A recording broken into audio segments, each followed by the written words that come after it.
Hello there, good afternoon, and of course you're welcome to the Marketplace with me, Charles Ayete. Coming up, economist Professor Peter Quartey describes the first quarter GDP growth rate as strong indication of a recovered economy. It's encouraging, although we should be growing at 8 to 10% per annum, but we have recovered compared to where we were in the second and third quarters of 2020. Also, Chartered Institute of Markets in Ghana in talks with local government ministry as well as the Ministry of Tourism to establish a brand index for the country. The nation has not been so successful because we have attempted to treat branding as if it was a project to embark on. Branding is a never-ending, long-term thing that, that should become part of our lives. Last, we have a discussion on smart tech cities as research by the OECD Confluent Media exposes deficiencies in Ghana's data regime. We have this and more coming up shortly after this break. To stay.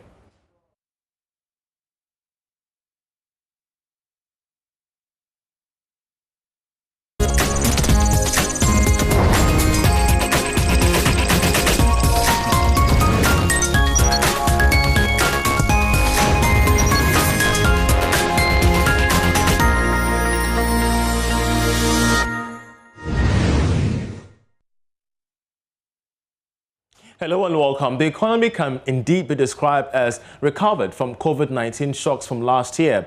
According to economist Professor Peter Quartey, this is based on the 3.1% growth rate recorded for the first quarter of this year. Professor Peter Quartey, however, tells Joy Business this cannot be described as a full recovery. I think if you even look at the last year's figure of 0.4%, we are about the seventh in Africa, or if not the world, in terms of our growth number. So it's encouraging, although we should be growing at 8 to 10% per annum. But we have recovered compared to where we were in the second and third quarters of 2020, where we recorded a recession, that is 2 quarters of negative growth rates. Now we are recording positive growth rates of about 3.1%. That is encouraging, and we need to work more, we need to do more, we need to do whatever we can to get access to the vaccine, get out of this pandemic, and move our economy forward. Of course, government should find revenue, find innovative ways of raising revenue, and be less reliant on borrowing so that we can together sustain the growth process. Well, for some, this might bring an end to the current debate as to whether the economy has really recovered based on this new data put out by the Ghana Statistical Service. Now, the data also shows that once again, the agri sector recorded the highest growth rate of 4.3%. Meanwhile, the Ghanaian economy is still services-led as the sector now accounts for about 53% of the economy in terms of its share. Away from that, government is in talks with construction firms and consultants engaged in the construction of railways to begin producing basic materials needed for their construction work in the country. The Minister for Railway Development, John Peter Amewu, has raised concerns over the use of some imported materials like floor sleepers that can be sourced locally for the construction of the railway line from Kojo Krom to Tarkwa in the Western region. He made the observation during a tour of the project site where he engaged the engineers at the site. I think the Ghanaian content in all sectors of the economy is key. The president keeps mentioning that our infrastructure development might have some component of Ghanaian involvement. And I think that has been demonstrated. I raised that worry because for this section of the contract, which is GOG, we understand what I'm standing on, had been brought from outside, maybe because of the duration of the contract and the contract sum, and that is why they did that.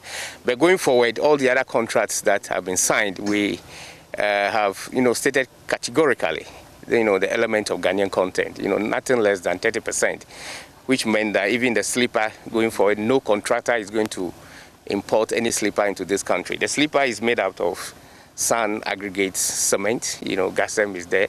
The sand, you can get it from my hometown. The reinforcement, still is producing the rest. And then the processing equipment, so all this can be done locally, which give, the domestic guys also some sort of revenue. So they've agreed, and going forward, we're going to increase the local content in the construction sector of the rail lines here. Meanwhile, General Secretary of the Railway Workers Union, Godwill Intama, has appealed to the minister to lead a campaign to review the Railway Development Act. He believes that the law has outlived its relevance and the need for review to give support to the operations of railway workers. But it's caught. But then the larger picture of people's cutting scraps here and there. Last week in Kumasi, we all saw what happened. It's so bad.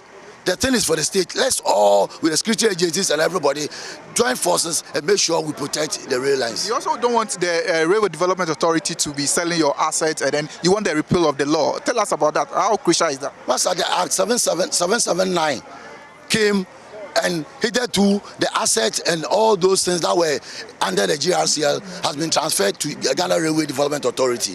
Could you imagine that the Ghana Railway Authority can come to the workshops of the Ghana Railway Company, take the scraps, take advantage of whatever in the name of being honest? This is unfair. And so we think that the Act should be reviewed. The Act has been in existence for 10 years, and it's a good time for us to review the Act so that we can put the nitty-gritties together and make sure that there's smooth atmosphere in whatever that we are doing. And of course, you can watch a full interview with the Railways Minister during his tour to some railway projects in the Western Line on Joy Prime tomorrow. That's on Friday at 1:30 p.m. prompt. Away from that, the Chartered Institute of Marketing Ghana is in talks with the local government ministry as well as the Ministry of Tourism to establish a brand index for the country. Now, the brand index will rank the 16 regions as well as the metropolitan, municipal and district assemblies according to specific indices such as peace and beautification of these areas. Dr. Daniel Kasati is president of the CIMG. I think from independence to date, any attempt that the nation Ghana has made, at branding the nation has not been so successful because we have attempted to treat branding as if it was a project to embark on. Branding is a never-ending, long-term thing that, that should become part of our lives. I go out there as a Ghanaian, anywhere I find myself, I must be, the ambassador of the Ghana brand. It is the way I live my life out there that epitomizes the brand values in me, and that the Ghanaian in me is defined by what I do. If we take it that there are hard things that we change about logo and things, no, that we'll be scratching the surface. We need to have a strategic approach to branding. On our own as CIMG, we are very soon going to, we are beginning to talk to the local government ministry and the tourism ministry on how to start a brand index for this country, where if you land in Ghana, depending on how we have been able to identify the things that are important to us. If we talk about, say, peace among the 16 regions, we should be able to say region number A is the most peaceful. If we're looking for anything you look for, we should be able to point to one region and say they are the best in this. If we build this as a competitive activity, I think all the regions, the MMDAs and all of them will come along. And that is the surest way to building a long-term brand rather than the short-term approaches that we have been adopting. And Dr. Daniel Kasati is president of the Chartered Institute of Marketing Ghana. Now, the effect of COVID-19 has not only boosted digital payment, but also online shopping. Now, many more people feel comfortable transacting businesses from their homes, offices, or leisure centers. And one of such company that is promoting e-commerce and ready to support government digital agenda is Steamman, which is making it easy for consumers to shop online. There is more in this report. Despite the negative impact of COVID-19 on global economies, the information, communications and technology subsector grew strongly because of its seamless transactions, where one can undertake transactions anywhere, anytime and any day. Here is Executive Vice President of Steamman Group, Nana Obing-Brinchi. Our main focus was to see how we can contribute our quota to expand opportunities for the Ghanaian. And so when you look at the very nature of e-commerce, it creates great opportunities for a lot of vendors, traders. And it also sort of facilitates and greases the economy with a lot of economic activities. We also believe in the digital evolution. And I know the governments have been championing the digital evolution, and we thought that e-commerce also contributes its part to that. Now, on the operational side, we've surfed through the market and we realized that there are still gaps when it comes to offering that kind of customer satisfaction when it in the area of e-commerce delivery. And that is one thing that we thought that if we could come in and contribute our quota to augment what current players are doing, we could help shape that particular niche of trading. And so those are the motivations that we had in having to think through it in order to come up with what we came. It's the habit of undertaking e-commerce as a secured form of transaction. We also believe that Ghana being the gateway to the entire African continent, we have a strategic focus on penetrating every African country that is ready to accept us. And we've set in our strides in the next 5 years to be in about 20 African locations. And our platform is that nimble and flexible enough for us to scale that quickly. And so that is in our medium term, the next 5 years project, to at least be in about 20 African countries. And we really want to achieve that by the grace of God, and it's going to be done. Our CEO and chairman of our board is very, very committed to this, and we hope by the grace of God we should be able to. So we have a very secure platform, great firewalls. The security on the platform is par excellence, I must say. We've subjected it to a lot of stress tests, and they've all passed. We have very, very top professional IT security people who are watching over the platform, and we're making sure that every data that goes in there is par excellence. So I can assure customers that security is not going to be compromised with this platform. And so you also mentioned about competition and all that. We believe in creating a much bigger space. Yes, the forebearers have done their bit, but we believe that the market is still very, very open, that we can also come in and push the entire agenda forward.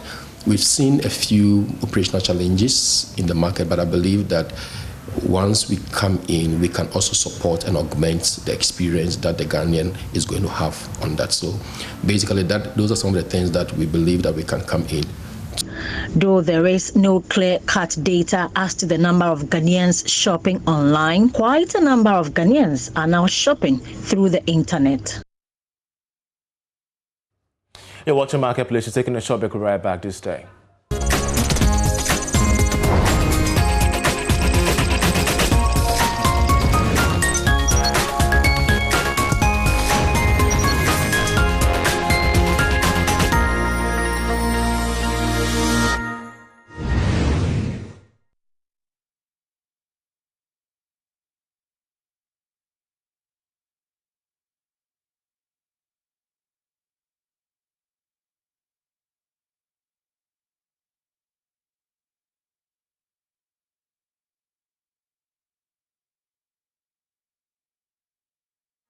Hello and welcome to the program. Now, if there is anything to fast-track the recovery of startups and SMEs from COVID-19, it will be access to data. But unfortunately, a recent survey by the OECD and together with Confluent Media shows that there is not much data for businesses to navigate through, hence the need to provide the platforms and resources needed for businesses to reset and remain competitive. Under this metric, the research redefines what smart cities are using the power of data. Thankfully, we're joined in studio by Joseph Intifo. He's a business development strategist and managing partner for Confluent. Also joining us all the way from France is Brianna Cook, a consultant in international social impact and founder of IoTdom, a smart city-focused business company. Of course, we welcome both of you to the program. I want to start off with you, Joseph. Walk us through the highlights of this research. Thank you very much, Charles, and I'm happy to be here. Good afternoon to your cherished viewers. Confluent Media launched, let me say, a Voices for Peace campaign prior to the 2020 elections. And We did that with IoT Dom, Brian Cooks, I can see online. And then we also did it with, what's the name, Social Suite of Australia. The main focus was to look at building smart cities, providing accurate and good data for business decisions.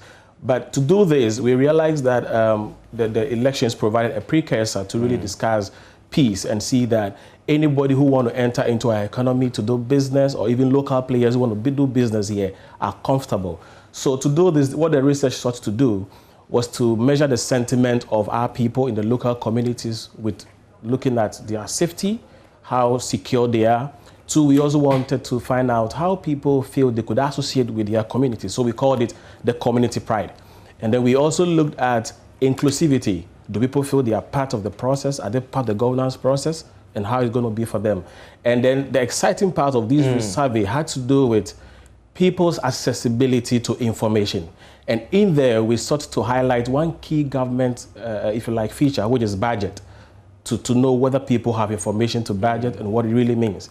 And then we also measured people's sentiment on how they are satisfied with public services. And so basically, our research sought to look at all these areas within Kumasi and Accra. You know, these are the big major cities in Ghana. Exactly. And so any information from these areas could probably guide the entire conversation.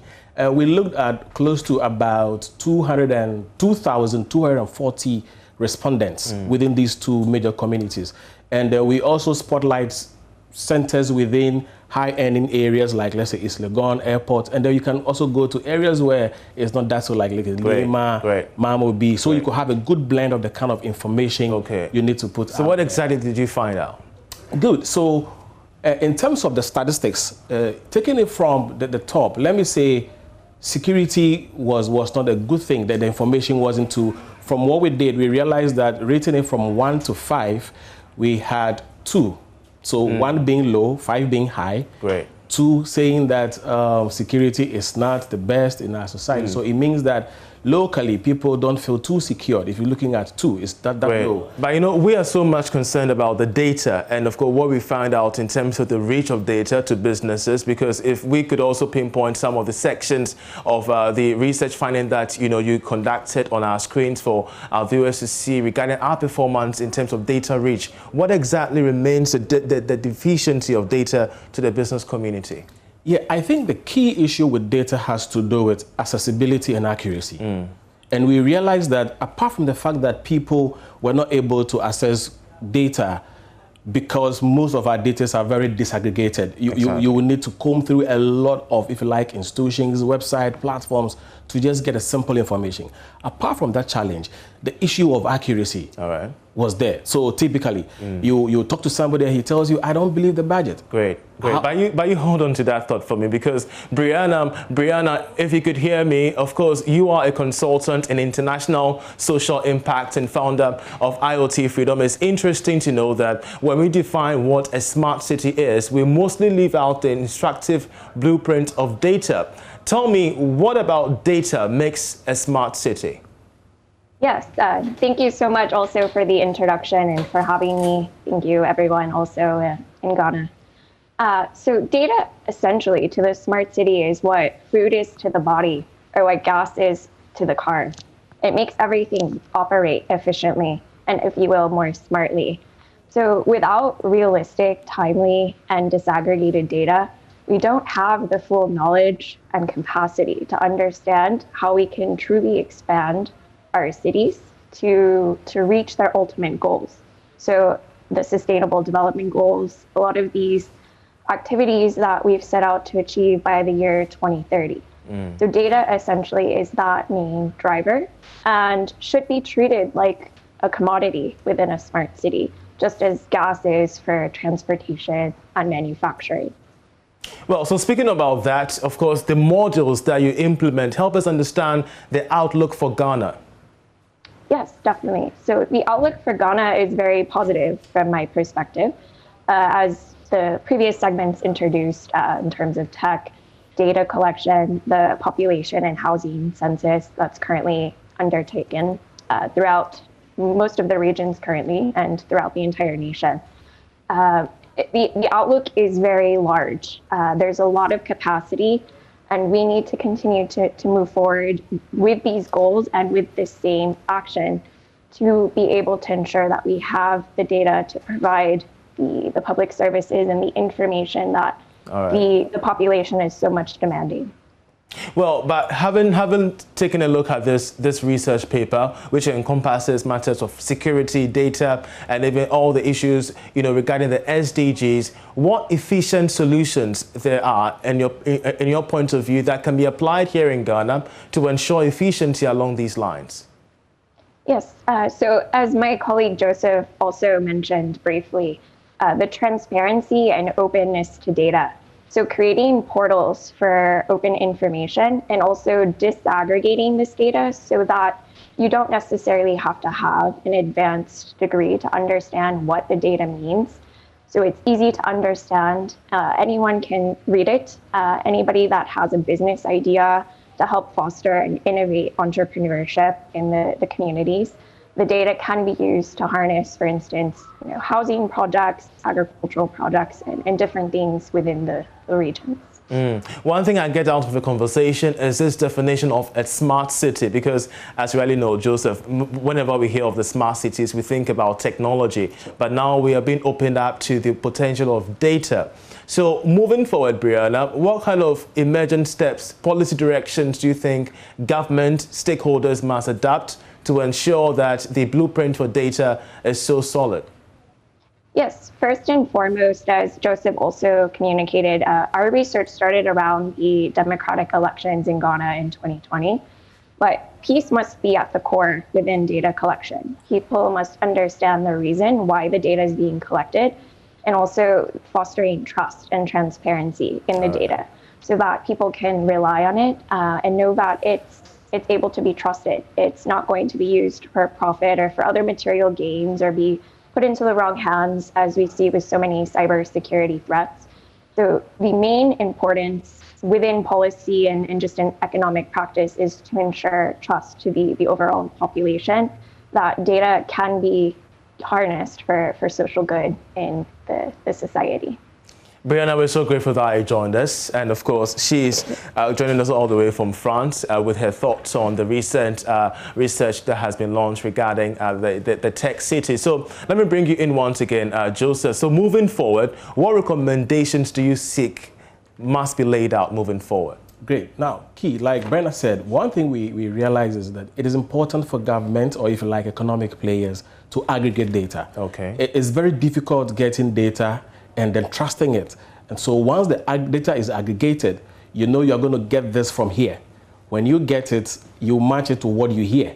And so it becomes much more easier. But when it is disaggregated, you have to get through various processes to get it. Then the reliability is kind of diluted. And so we want to say that I know government is taking steps to do all of this with the kind of registration we are having, population census. Eventually, as a nation, we should be aggregating all this information.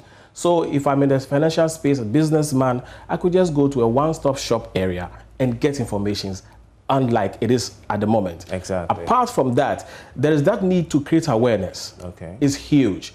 A lot of people don't know what data really means. They don't even know whether it's important to have data and all of that. But data is basically information. And so there should be a lot of noise about data, if you like, information. Let's create awareness. So if you live in a community, you will know the kind of people you live with, the kind of business that will thrive in your environment. These informations, we must create the awareness. Okay. And that is why we are using this platform to push the data for change, to make sure that people understand the need for data to drive business. All right. Thank you very much, Joseph. But just before we end this topic, I want us to bring back once again the results that we found in the research, which are somewhat telling in terms of the feedback that we're getting from the respondents that you interacted with. The fact that there is not enough consistent data for people and policy in developing parts of the world, including Ghana. The fact that the research found increased demand to build software to help support SME growth and resilience. And even if we come into the indices regarding the performance rate, as we rightly saw in excerpts of the research, we performed poorly when it comes to access to public information, which was 2.1, an average rating on a scale of 1 to 5 among the population sample. Average rating of perceived government transparency was 1.8 on a scale of 1 to 5. among population, that was 1.3 rather, on a scale of 1 to 5 among population samples. So we shall keep an eye on this to see and get the reactions of stakeholders in our subsequent bulletin. Joseph, we're grateful once again. Brianna, as well, we're so grateful all the way from France.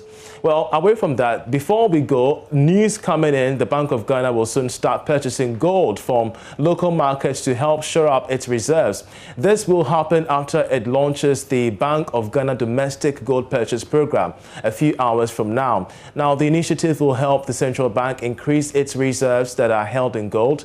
And the governor of the Bank of Ghana last year announced that a decision has been taken to go this way. However, due to fine-tuning the modalities on how purchases will be done from the local companies, it will officially kick off from 2021. Well, Joy Business is learning that the Bank of Ghana reserves has been held in different investment instruments. Therefore, this is seen as a historic move. My colleague George Rafi is at the Ghana Annex located at Spintex following this for us, and we shall bring you updates in our subsequent bulletins. But that's how we end this edition of The Marketplace. My name is Charles Aite. Many thanks for watching.